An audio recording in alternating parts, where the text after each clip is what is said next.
Very good morning to all of you. Honorable Minister Transport Shri Puwad Ajay Kumar Garu, Honorable Minister for Forest, Environment, Science and Technology, Endowments and Law, Shri Indra Karan Reddy Garu, Honorable Principal Secretary of Roads and Buildings and Transport, Shri Sunil Sharma Garu, Honorable Principal Secretary, Industry and IT, Shri Jayesh Ranjan Garu, TSIC MD Garu, Narasimha Reddy Garu, TS Redco MD Janay Garu, to all the participants, who've just signed memorandums of understanding with the government of Telangana, and to all the friends in the gathering here, a warm welcome to all of you. Before I go into my formal speech, I would also like to acknowledge my bad. We live in a virtual reality kind of situation today, so I forgot to acknowledge Sri Pavan Goenka, who's joined us, especially the chairman, CEO of Mahindra Group, and Sri Sunil Mehta ji of the Yes Bank Group, and Srimati Anna Roy from Niti Aayog. Thank you, madam, for joining us. And please do convey to Mr. Amitabh Kant that we missed him. Before I go into my formal speech, I just wanted to say one thing quickly. I was talking to a friend of mine, after seeing what's been happening around the world, during this pandemic, how nature was healing itself, and I was getting all these videos on social media, how nature really is healing and how the world is so much of a better place, without humans kind of killing whatever we've been doing, inflicting all the damage we've done. One of the things a very learned and a very knowledgeable friend of mine said, I said, what is the solution going forward as from a government perspective? What do we do to make sure that we help our environment, we pass on a better planet to our children? What do we do? He said something very, very interesting. He said, follow the 3D mantra. I said, what is that? And he said, first thing, focus on decarbonization. Second, focus even more on digitization. And thirdly, focus also on decentralization. Now, I don't need to explain to any of you in this room, decarbonization or digitization. I think you all know it rather well. Now, what did he mean by decentralization? I think what he meant was, see, I also wear the other hat of Minister for Urban Development and Municipal Administration. One of the biggest challenges I face in that ministry is the rapid urbanization and suburbanization that is sweeping our nation. Today, Telangana, in fact, is one of the most urbanized states in India. We're almost 43-44% urban population. And in about 5 to 7 years, in fact, majority of Telangana would be living in urban areas and minority would be living in rural areas. That's the reality. Now, how do we address this? Why do people migrate? Why do people urbanize? People urbanize in search of better livelihoods, in search of better Medicare facilities, in search of better education facilities.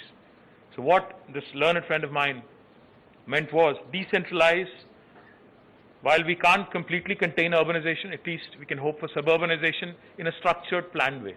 Create more counter-magnets, create more integrated townships, ensure that people actually move further away, create more economic clusters around the city of Hyderabad, as was pointed out by Mr. Goenka. While Mahatma Gandhi was right when he said, India lives in its villages, the fact today, after 75 years of independence, is India is run by its cities. Today, our cities have become the epicenters of economic activity. Today, for instance, if you take the example of Hyderabad, nearly 50% of state GSDP comes from our capital city. Nearly 50% of Telangana's GSDP is contributed by Hyderabad.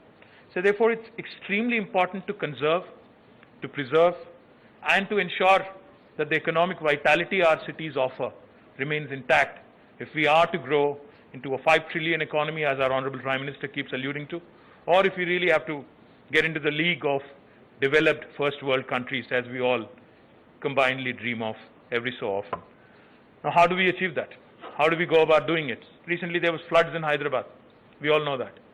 Cloud bursts, climate changes, unseasonal rains are not only affecting urban denizens, they're also affecting our farmers. They're also affecting people across the world. Now, one of the nicest things and one of the most interesting things I've heard today from the previous speakers was sustainable mobility we talk about sustainable energy all the time. But today I heard Pawan Goenka mention about sustainable mobility. He also talked about shared mobility. Now, these are the things I think our cities today need if we really have to ensure that we preserve their fabric, we preserve their growth momentum, and we grow into a league of first world country in years to come, years that lie ahead of us. Now, having said that, I believe what has been accomplished is very little, but what lies ahead, the road that lies ahead in terms of ensuring that we get there with respect to sustainable energy and also sustainable mobility is going to be an arduous, is going to be a difficult journey, but I think with all stakeholders participating, governments in cities, governments in state, government in Delhi, and also, when I say Delhi, I don't mean Kejriwal, I mean Government of India, and also all stakeholders, the private sector, the startups, the large OEMs, the aggregators, all of us working together, I think will be, therein lies the real success of this policy launch today. Of course, as was pointed out by my friends earlier, Telangana in fact has come out with an extremely comprehensive policy. It does not talk about electric vehicles in itself. We also have ensured that the energy storage policy is dovetailed with our electric vehicle policy, because these are two extremely, tight-knit ideas which need to work together cohesively. Now, I'm also delighted that two very important ministers and their are seated on the dais. For this electric vehicle policy to be successful, I think these three ministries need to work together very, very closely. One is, of course, to promote investments, to promote innovation, industry and IT ministry, which is represented by myself and Jayesh Ranjan. We need to be working closely with our colleagues to ensure that electric vehicles are adopted and people actually lap them up. We need to work closely with Honorable Minister for Transport and his secretary, and to ensure that whatever we do remains in consonance with environment.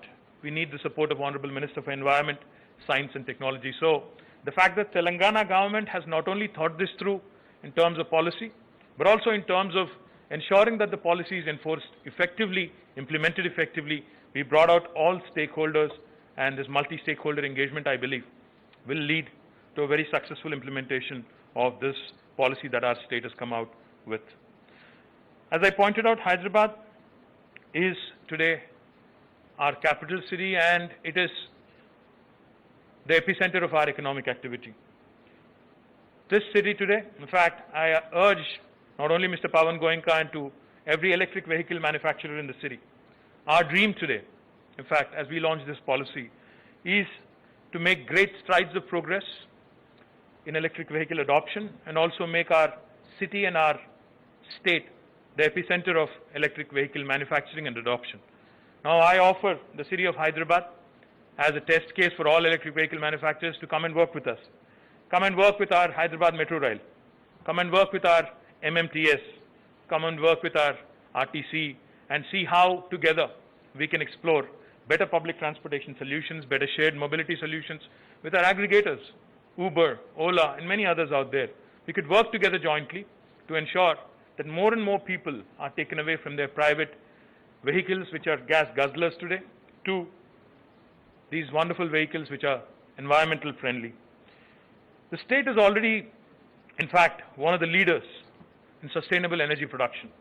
We've made, as I pointed out, when we started our journey about 6 years ago, we only had 45 megawatts of solar energy being produced from our state.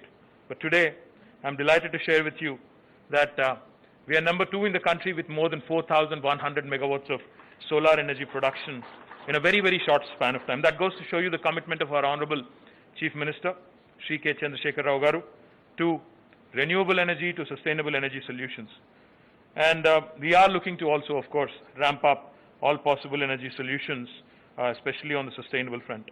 Now, when it comes to manufacturing, in fact, I'm delighted today that we've signed about 5 MOUs, not only with manufacturers, but also some regulatory authorities. Our manufacturing sector today, in fact, in Telangana, is, in spite of the fact that we have, someone like Mahindra manufacturing nearly 150,000 tractors, a large OEM from their Zahirabad plant. And I'm delighted, Pawanji, thank you very much if you're listening in, on making the announcement that you're going to bring in the electric tractor with all Japanese technology, and it would be manufactured out of Zahirabad. It's a matter of pride that the largest tractor manufacturing facility in Asia today, which is based in Zahirabad, will also start manufacturing electric tractors. I'm sure the farmers in our country would look forward and will surely lap up the advancements that you guys are making in electric tractors as well. Our policy is comprehensive, and therefore today I'm delighted we have Olectra, Mitra, Gayam, and other ETUs and others who have signed ETRIO, have signed MOUs with us. Our policy does not limit itself, though, to electric vehicle manufacturers only. Our incentives, our policy incentives, will also be extended to charging stations and also battery manufacturers. And I'm delighted that we are receiving several players and several proposals with intent to set up charging stations and also storage solutions. Now, I also wanted to quickly point out two things. Like I said, a cohesive approach between departments, between the various facets of my ministry, that is the industry and commerce, also need to be in place if we have to make a EV policy a truly successful policy. So therefore, let me share with you that in our state today we have the largest electronics manufacturing cluster. If you look at them in a combined way, we have more than 1,000 acres of land available at our disposal. One is E-City in Raviriyal and another one in Maheshwaram. Between the two of them, we have 1,000 acres of land at our disposal for electronics manufacturers. Likewise, we also have a huge NIMZ, the National Investment Manufacturing Zone, based out of Zahirabad, where I already mentioned that Mahindra's, one of the largest OEMs of our country, has a significant plant. We would like to promote it as an automobile cluster and ensure that more than 1,000 acres again are allotted for any automaker who would want to come into our state and work with us, so as to ensure a complete comprehensive ecosystem of OEM, supply chain can coexist together in one single location. And also, I'm happy to announce two clusters, two industrial clusters. One in the Chandanvalli Sitarampur cluster in Shabad in Rangareddy district, which is already attracting significant investment and which is where I think both Olectra and Mitra are setting up their plants, will shape up into an EV cluster.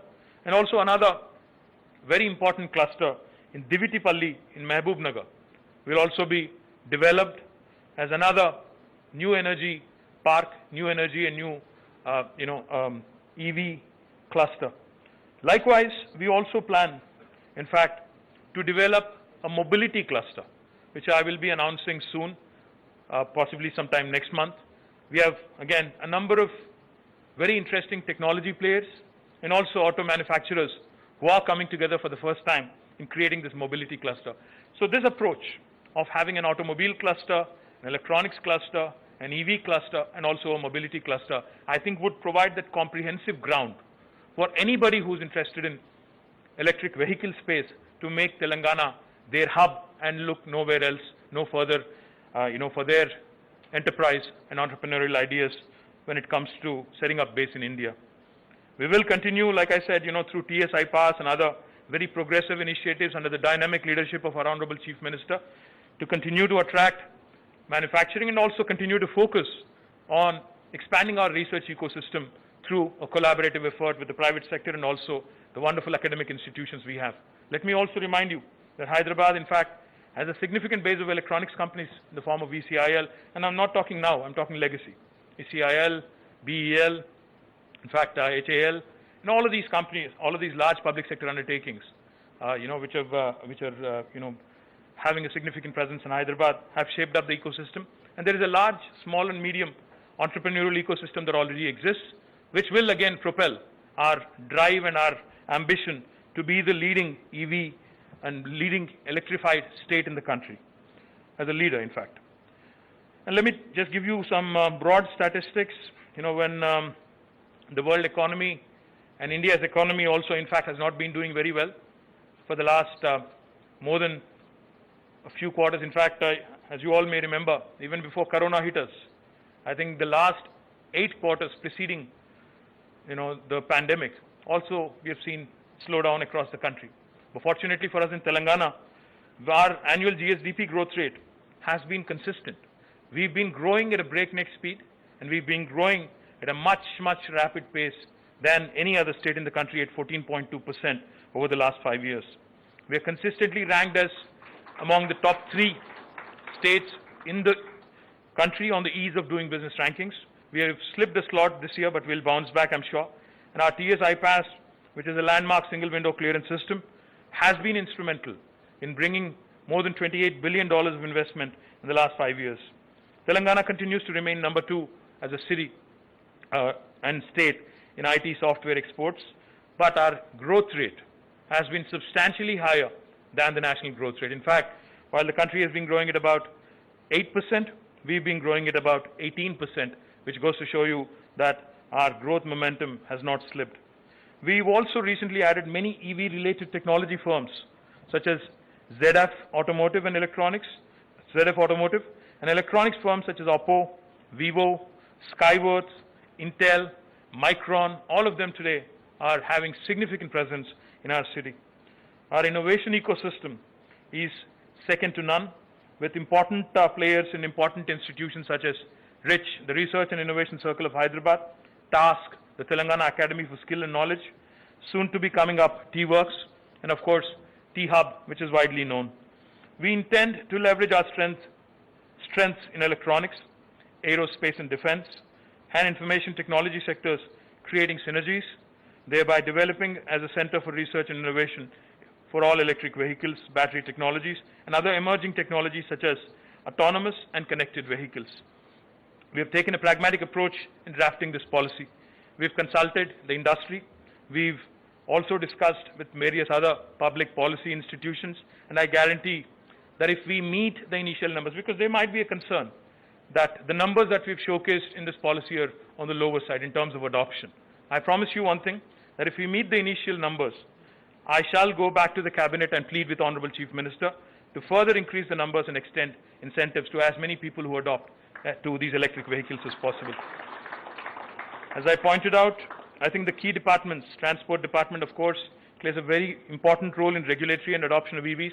I request the Honorable Transport Minister and Transport Secretary to work with us closely, and let's work together in ensuring that this becomes a success.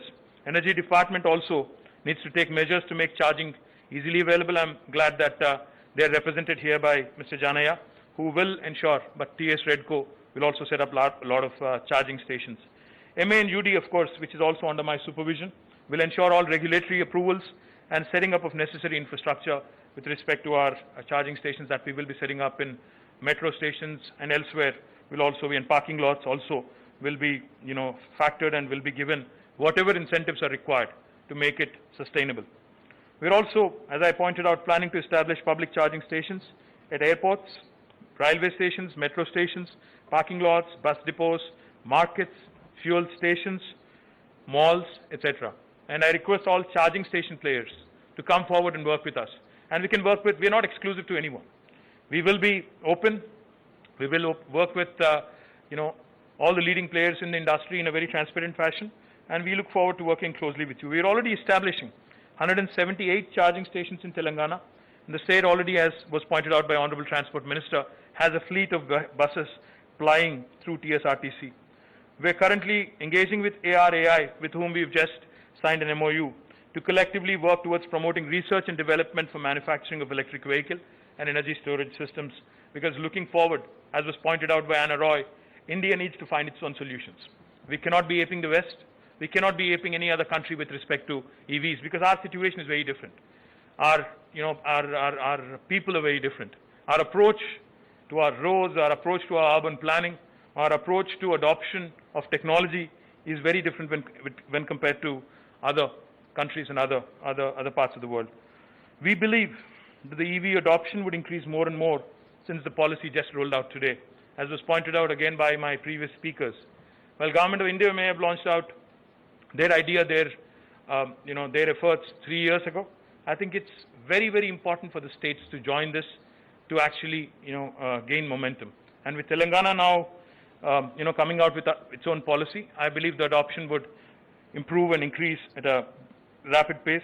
So we invite the industry in India and abroad to come forward, make Hyderabad as their base for manufacturing operations, as we believe local manufacturing is the key to achieve the price-performance parity and enable faster adoption of electric vehicles. Once again, I thank all the stakeholders who have participated in policy making, who have come forward to invest in the state of Telangana, and I look forward to interacting with you more often and more closely to ensure that Telangana truly becomes the hub for electric vehicles in India. Thank you very much.